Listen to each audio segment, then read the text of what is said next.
వచ్చి మనకి 78 సంవత్సరాలు కాబోతున్నాయి. 78 సంవత్సరాల స్వతంత్ర భారతదేశంలో బంజారాలు ఈరోజు వాళ్ళ పరిస్థితి మీద, వాళ్ళ స్థితిగతుల మీద ఢిల్లీ వెళ్ళడానికి బంజారా భారత్ అనే ఒక కాన్సెప్ట్ మీద ఈ కార్యక్రమం చేపట్టాం. అంటే బంజారా భారత్ అనే ఎందుకు చేపట్టామంటే ఆసియా ఖండంలో 18వ శతాబ్దం కన్నా ముందు, అంటే స్వతంత్రం రాక పూర్వం బంజారాలే పూర్తి ఆసియా ఖండంలో వారే విస్తరించి ఉన్నారు ప్రతి చోట. అంటే ఇతర కులాలు, తెగలు, మతాలు అందరూ ఉన్నారు. కానీ ఈ మొత్తం ఆసియా ఖండంలో కలియదిరుగుతూ ప్రజల అవసరాలు తీర్చినటువంటి, యుద్ధాలు జరిగినప్పుడు వారి యొక్క యుద్ధానికి కావాల్సినటువంటి యొక్క వస్తువుల్ని సరఫరా చేసి, మందు సామాగ్రి కానీ, ఉప్పు కానీ, అటువంటి తెగ బంజారా జాతి ఆ రోజుల్లో హిందువులను మట్టుబెడుతున్నప్పుడు సిక్కు గురువులు యుద్ధం ప్రకటించినారు. అప్పుడు ఆ కాలంలో ఆ యుద్ధంలో ఆ సిక్కు గురువుల వెంబడి ఉన్నటువంటి యొక్క వేలాది మంది బంజారాలే సమిధలైనారు. లక్కీ షా బంజారా, మక్కన్ షా లబానా, భాయ్ మణిరామ్, ఈ విధంగా పేర్లు చెప్పుకుంటూ పోతే వందల వేల మంది మరి సమిధలైనటువంటి చరిత్ర.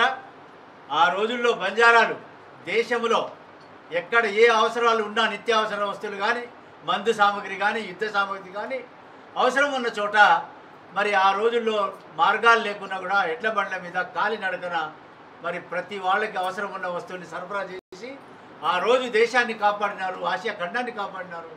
మరి అటువంటి బంజారాలు ఈరోజు స్వతంత్రం వచ్చిన తదుపరి, స్వతంత్రం వచ్చే ముందు బ్రిటిష్ వాళ్ళు వీళ్ళని క్రిమినల్ ట్రైబ్గా చేసి ఆ రోజుల్లో ఉన్నటువంటి ఆస్తుల్ని లాక్కున్నారు, ఉన్నటువంటి యొక్క మరి వాళ్ళ భూముల్ని లాక్కున్నారు. అందులో ఒక ఎగ్జాంపుల్ చెప్తా. ఈరోజు పార్లమెంట్ భవన్ ఏదైతే ఉందో, ఈరోజు నార్త్ సౌత్ బ్లాక్ ఏదైతే ఉందో, ఈరోజు మరి ఇండియా గేట్ ఏదైతే ఉందో, మరి ఈ యొక్క ప్రాంతం 350 ఎకరాలు అక్కడ బంజారా తాండా ఉండింది పార్లమెంట్ భవన్ దగ్గర. అయితే బ్రిటిష్ వాళ్ళు కావాలని కుట్రతో బంజారాలను అక్కడి నుంచి తరిమి కొట్టడానికి ఆ తాండాను ఆక్యుపై చేసుకొని ఆ తాండా మీద వైస్రాయ్ భవన్ కట్టించినారు. ఈరోజు అదే మరి రాష్ట్రపతి భవన్. కాబట్టి ఈ విషయాలన్నిటినీ ప్రపంచం దృష్టికి, ముఖ్యంగా మన దేశం దృష్టికి తీసుకురావడానికే ఈరోజు బంజారా భారత్ దీన్ని ప్రారంభించాం. బంజారా భారత్ ప్రారంభించి ఆ రోజుల్లో అన్ని కోల్పోయినటువంటి జాతి, కనీసం వాళ్ళ చరిత్ర కూడా లేకుండా చరిత్ర మరుగున పడివేయబడినటువంటి యొక్క జాతి బంజారా జాతి చరిత్రను మరి వెలికి తీసి ఈరోజు స్వతంత్రానంతరం కేవలం ఓట్లే వేస్తున్నారు బంజారాలు.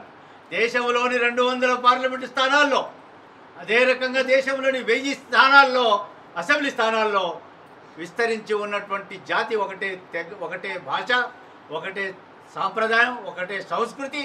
అటువంటి జాతి ఈరోజు నానా విధాలుగా బాబాసాహెబ్ అంబేద్కర్ రచించినటువంటి యొక్క రాజ్యాంగం, వారి అధ్యక్షతలో రచించబడిన రాజ్యాంగంలో మరి మీరు తప్పకుండా దీన్ని మద్రాసు ప్రెసిడెన్సీ, మరి అది మైసూరు ప్రెసిడెన్సీ, ఒడిస్సా, బీహార్, జార్ఖండ్, వెస్ట్ బెంగాల్లో షెడ్యూల్ ట్రైబ్గా ఆ రోజుల్లో గుర్తించినారు.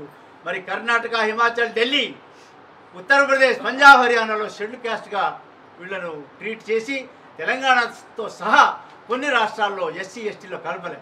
ఆ విషయాలను ఇందిరాగాంధీ గారు ప్రధానమంత్రిగా ఉన్నప్పుడు తెలంగాణ బంజారాలకి అన్యాయం జరిగింది, నష్టం జరిగిందని ఆ రోజు ఇందిరాగాంధీ గారు ప్రత్యేకంగా శ్రద్ధ తీసుకొని నా నాయకత్వంలో జరిగినటువంటి యొక్క మూమెంట్ను వారు గుర్తించి 108 ఆఫ్ 1976 పార్లమెంట్ అమెండ్మెంట్ యాక్ట్ ద్వారా మాకు షెడ్యూల్ ట్రైబ్స్గా ఇచ్చినటువంటి మహాతల్లి మరి ఇందిరాగాంధీ గారు, వారికి మేమెంతో రుణపడి, వారి కాలంలో మా వాళ్ళు 2 ముఖ్యమంత్రులుగా ఉన్నారు. మహారాష్ట్ర నుంచి 4 పర్యాయాలు, అదేవిధంగా కేటీ రాఠోడ్ కర్ణాటక నుంచి కర్ణాటక ప్రదేశ్ కాంగ్రెస్ కమిటీ ప్రెసిడెంట్గా ఉన్నారు. 1 డజన్ మంది మంత్రులు మహారాష్ట్ర, కర్ణాటక, ఆంధ్ర, తెలంగాణలో 1 డజన్ మంది మంత్రులు పనిచేసినారు. అదే రకంగా 3 రాజ్యసభ సభ్యులు, 6 లోకసభ సభ్యులు కూడా మరి ఇందిరాగాంధీ గారు ఉన్నప్పుడు మాకు బతుకుబాట చూపించి మాకు రాజకీయంగా కూడా అవకాశం దొరికింది. అయితే ఇందిరాగాంధీ గారి తర్వాత యూపీఏ చైర్పర్సన్గా సోనియా గాంధీ గారు అదే తెలంగాణ ఎక్కడైతే లంబాడీలకు అన్యాయం జరిగిన తెలంగాణ ఉందో ఆ తెలంగాణలో ఉన్న యువకులు ప్రాణత్యాగాలు చేసిన దాన్ని చూసి చలించి ఆ తెలంగాణకు సెపరేట్ తెలంగాణ ఇచ్చినటువంటి సోనియామ్మకు కూడా మేము ధన్యవాదాలు తెలపడానికి అక్కడికి వెళ్తున్నాం. అదేవిధంగా మరి ఇప్పుడున్నటువంటి ప్రధానమంత్రి గారు కూడా మేము ధన్యవాదాలు తెలియకపోతున్నాం. ఎందుకు అంటే ఈ మధ్యలో ప్రధాని మోదీ గారు సబ్కా సాత్ సబ్కా వికాస్ సబ్కా విశ్వాస్ సబ్కా ప్రయాస్ అని చెప్పేసి వస్తున్నాడు. సబ్కా అంటే అందరికీ, ఆ అందరిలో మేము కూడా ఉన్నామని చెప్పడానికి పోతున్నాం. ఆ అందరిలో ఉన్నటువంటి మాలో కొన్ని రాష్ట్రాల్లో మమ్మల్ని గుర్తించలేదు కాబట్టి గుర్తించాలి మోడీ గారు అని అంటున్నాం. అదేవిధంగా మోడీ గారు ఏమంటున్నారు, 1 nation 1 constitution, 1 nation 1 ration, 1 nation 1 subscription, 1 nation 1 ration అని చెప్పేసి మరి ఈరోజు వారు చెప్తూ ఇప్పుడు వారిని అడుగుతున్నాం, Modiji when 1 nation 1 constitution is there, why not 1 nation 1 Banjara 1 reservation? ఇది మేము అడగనికి పోతూనే వారికి ధన్యవాదాలు చెప్తున్నాం. దేనికంటే మా కులదైవమైనటువంటి యొక్క పౌరాదేవి ప్రాంతం ఏదైతే ఉందో మహారాష్ట్రలో అక్కడ 700 కోట్లతో బంజారా నగర మ్యూజియాన్ని మోదీ గారు మోగించినారు. ఆ యొక్క మ్యూజియాన్ని ప్రారంభించినారు. అది బంజారా మ్యూజియం కాబట్టి వారికి మేము ధన్యవాదాలు తెలియజేస్తూ వారు ఏదైతే నగారా మ్యూజియం ఇచ్చినారో అదే నగారా మోదీ గారు 1 nation 1 constitution, 1 nation 1 Banjara 1 reservation కావాలని చెప్పేసి అడుగుతున్నాము. తర్వాత దేశంలో మా ఆస్తులు హర్యానాలో లోహాగఢ్ కిలా, లక్కీషా బంజారా కన్సాల వద్ద 7,000 ఎకరాల్లో కట్టించినటువంటి కిలా, అదే రకంగా ఢిల్లీలో ఉన్నటువంటి యొక్క మా భూములు మా యొక్క ఆస్తులు, అదేవిధంగా బంజారా హిల్స్లో ఉన్నటువంటి 750 ఎకరాలు శివలాల్ పేరు మీదతో ఏదైతే ఉండిందో అదే రకంగా హాతీరాం బావాజీ మఠం 2,450 ఎకరాలు వాటిని కూడా ఆ భూముల్ని కూడా ప్రభుత్వం మాకు ఇవ్వమని అడగడంలే. ప్రభుత్వం దాన్ని కేంద్ర హోంశాఖ ఆధీనంలో తీసుకోవాలి.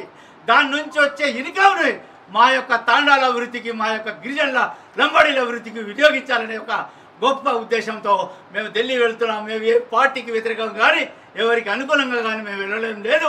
మేము కావాలని మా యొక్క జాతిని ఆ రోజైతే అన్యాయం జరిగిందో స్వతంత్రం రాకపూర్వం ఇప్పుడు అదే అన్యాయం జరుగుతుంది. ఆ అన్యాయాన్ని అరికట్టడానికి ఆ అన్యాయం నుంచి న్యాయం కోరడానికి మేము ఈరోజు ఢిల్లీకి వెళ్తున్నాం. కాబట్టి మీ అందరికీ ముఖ్యంగా పాత్రికేయులకి మీడియా వారికి నా యొక్క ధన్యవాదాలు తెలియజేస్తూ నా వెంబడి వచ్చేటువంటి ప్రతి ఒక్కరికి పేరు పేరున ఈ మహిళలు కూడా మరి ప్రతి జిల్లా నుంచి ఒకళ్ళొకళ్ళు ఇద్దరు ఇక్కడ వస్తున్నారు. ప్రతి రాష్ట్రం నుంచి ఢిల్లీలో వస్తున్నాం. దాదాపుగా అక్కడ మేము బంజారా ఉత్సవం చేస్తున్నాం 19వ తేదీన 19 నవంబర్. అదే రకంగా 20వ తేదీన మరి ఏదైతే జంతర్ మంతర్ ఉందో అక్కడ ఈ నగారా మోగించే కార్యక్రమం చేసి మా బంజారాలకు ఏదైతే అవకాశాలు ఉన్నాయో వాటిని రాబట్టడానికి మేము ప్రభుత్వం దృష్టికి తీసుకురావడానికి వెళ్తున్నాం. కాబట్టి మీ అందరి యొక్క మరి సపోర్ట్ కావాలని మనవి చేస్తూ నేను సెలవు తీసుకుంటా. బంజారా భారత్, బంజారా భారత్.